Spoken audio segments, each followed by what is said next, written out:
obviously, Putin has his mission, and he clearly does see himself in the way that Professor Cohen just outlined. But here's the thing, obviously there's been, a major sort of argument over Ukraine. But Putin and the Russians have, by treaty, their big Black Sea fleet in Sebastopol in the Crimea.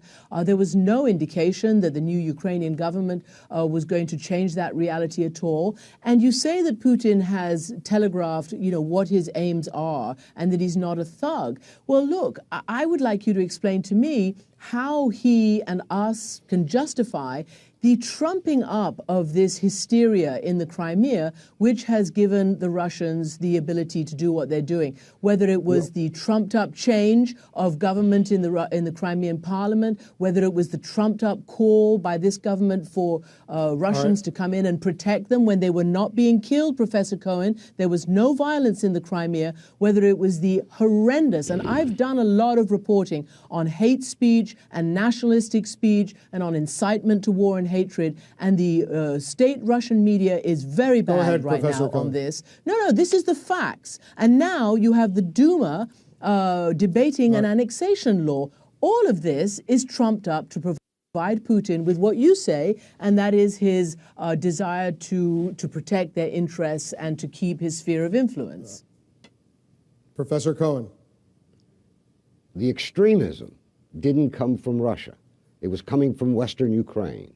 We've left a large part of the story out. There's a small but resolute and determined right-wing nationalist movement in Ukraine. It's quasi-fascist, and it is dictating terms to this parliament in Kiev, which is not legitimate in law, international, or constitutional.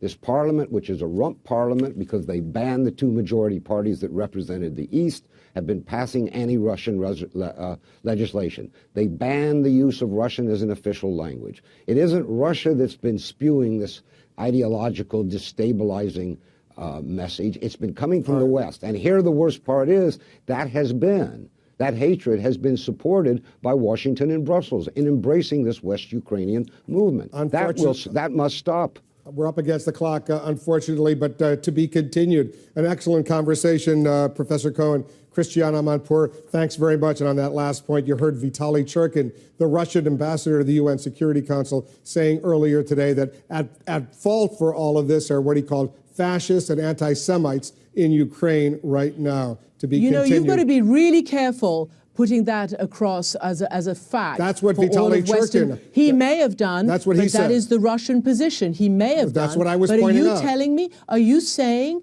that the entire pro-European Ukrainians are anti-Semites? I was only saying, but that is what the Russians are saying. I'm only saying what Vitaly Churkin. That's what the Russians are saying, said, and that's what Professor Cohen is saying. Professor Cohen say it, and I was just pointing out that a Russian official at the United Nations today said, who's responsible for all of this? Fascists and anti-Semites in Ukraine. Am I saying that? No, I'm not. But I am saying that that's what Vitaly Churkin said. Right, and we have to be very careful. We'll play it for you. We played it for you earlier. No, I heard it. Yeah. I heard it. We just, as a network, have to be really careful not to lump the entire pro-European Ukrainians into what some may well be, which are nationalistic and extremist. So that's what I'm saying. Hey guys, I'm an outsider. I hate to see a civil war break out on CNN. It's not a civil war. We need to do economic sanctions in a broad array of areas.